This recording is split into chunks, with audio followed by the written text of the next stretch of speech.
In the dim glow of a rainy New York evening, Emma stood at the airport gate, her suitcase clutched like a shield against the storm raging inside her. Tears blurred the boarding pass in her hand, but she didn't wipe them away. Behind her, the city lights twinkled mockingly, a reminder of the life she was leaving behind. And him, Alex, the man who'd turned her heart into a battlefield. As the final call echoed for her flight to Paris, she whispered to herself, "This pawn is done playing." Little did she know, across town, Alex was about to shatter under the weight of his own foolish game. Alex Harper was the kind of man who commanded rooms without trying. At 32, he was a rising star in the cutthroat world of corporate finance, with a penthouse overlooking Central Park and a smile that could close million-dollar deals. But beneath the polished exterior lay a heart scarred by abandonment. His parents' messy divorce when he was a kid had taught him that love was a risk not worth taking. Vulnerability, that was for the weak. Instead, he played the game of life like chess, always 3 moves ahead. That's how he saw Emma at first, a strategic piece in his board. They met 2 years ago at a charity gala, where she was volunteering as an event coordinator. Emma Thompson, 28, with her wild auburn curls and eyes that sparkled like emeralds under stage lights, was everything Alex wasn't: open, genuine, fiercely independent. She ran a small nonprofit helping at-risk youth, pouring her soul into causes that barely paid the bills. Alex was drawn to her fire, but he kept her at arm's length, dating her casually while flirting with the idea of something more. He called her his good luck charm, showing her off at events, but never committing.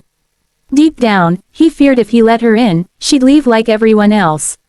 Emma, though, fell hard. She saw glimpses of the real Alex, the one who anonymously donated to her nonprofit, who stayed up late helping her brainstorm ideas, who held her during thunderstorms because he knew they scared her. But his mixed signals wore her down.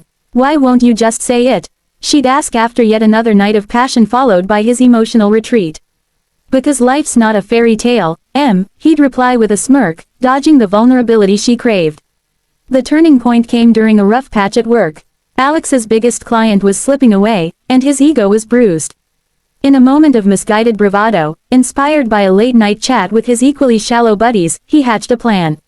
"Women like the chase," one friend had slurred over whiskey. "Make her jealous, and she'll fight for you." Alex, desperate to feel in control, decided to test it. He enlisted Sophia, an old college flame-turned-actress, who owed him a favor. She was stunning, ambitious, and perfectly willing to play along for the publicity boost. The scheme was simple: pretend to get engaged to Sophia, stage a whirlwind romance, and watch Emma's jealousy ignite her passion for him. "It'll make her realize she can't live without me," Alex convinced himself, ignoring the gnawing doubt in his gut. He announced the engagement on social media with a staged photo of him slipping a ring on Sophia's finger at a lavish rooftop party. The caption, "Found my forever." #engaged. Emma saw it first thing the next morning, scrolling through her feed over coffee. Her world tilted. The mug slipped from her fingers, shattering on the kitchen floor like her heart. She called him, voice trembling. "Is this real, Alex?" After everything, he played it cool, his voice laced with feigned excitement. "Yeah, Sophia and I, it just clicked. You understand, right? We're better as friends." He expected tears, pleas, maybe even a dramatic confession.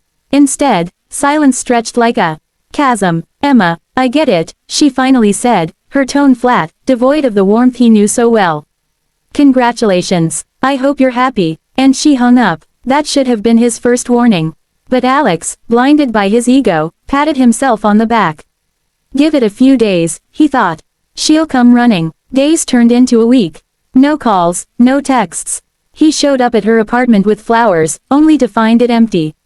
Her neighbor said she'd sublet it and left for Europe, something about a job opportunity in Paris she'd mentioned but never pursued until now. Panic set in slowly, like poison seeping through veins. At first, Alex dismissed it as her playing hard to get. He threw himself into the fake engagement, attending events with Sophia on his arm, smiling for cameras.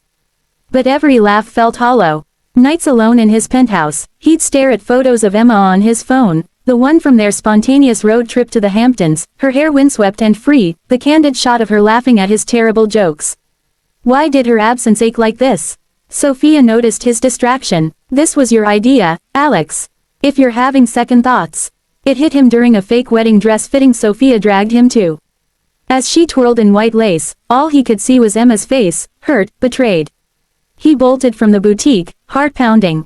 Racing home, he scrolled through old messages, reliving their moments. The realization crashed over him: he'd loved her all along. Not as a pawn, but as his equal, his anchor. His fear had twisted it into a game, and now he'd lost the only person who saw through his facade. Desperation fueled his next moves. He called off the fake engagement publicly, posting a raw apology: "I made a mistake. It was never real." Sophia, understanding, wished him luck. But Emma, radio silence. He tracked her down through mutual friends. She was in Paris, interning at an art therapy program for refugees, rebuilding her life. Flying to Paris was impulsive, but Alex couldn't wait. The city of love mocked him as he wandered the Seine, rehearsing apologies. He found her at a small cafe near the Louvre, sketching in a notebook.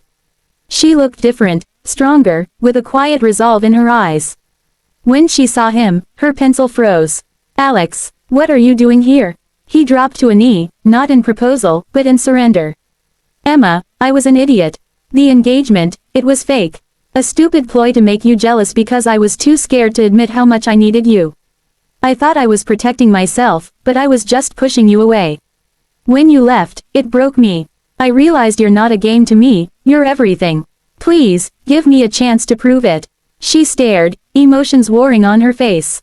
"You used me, Alex. Treated me like a pawn in your chessboard life.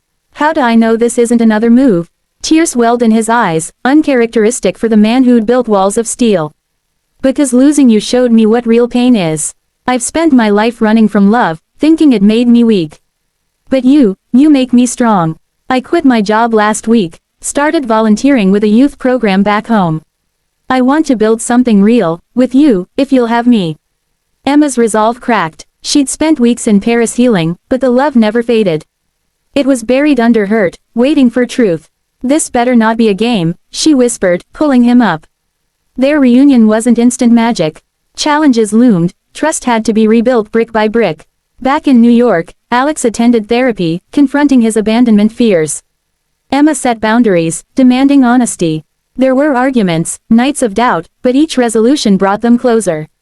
He surprised her with small gestures, a picnic in Central Park echoing their first date, anonymous donations in her name. She taught him vulnerability, sharing her own insecurities from a childhood of moving foster homes. One evening, under a starlit sky, Alex proposed for real, no games, just a simple ring and a promise. "Emma, will you marry me? Not as a pawn, but as my partner, my love." "Yes," she said, tears of joy streaming. "But only if we play fair from now on." Their wedding was intimate, surrounded by friends who'd watched their rocky journey. As they danced, Alex whispered, "I almost lost you because of my pride." Never again. The story of Alex and Emma spread among their circle, a cautionary tale wrapped in hope. It reminded everyone that love isn't a strategy, it's a leap of faith. In playing games, we risk losing the irreplaceable. But in facing our fears, admitting our mistakes, and fighting for what's real, we find redemption. True love doesn't manipulate, it heals, inspires, and endures. And in the end, that's the greatest victory of all.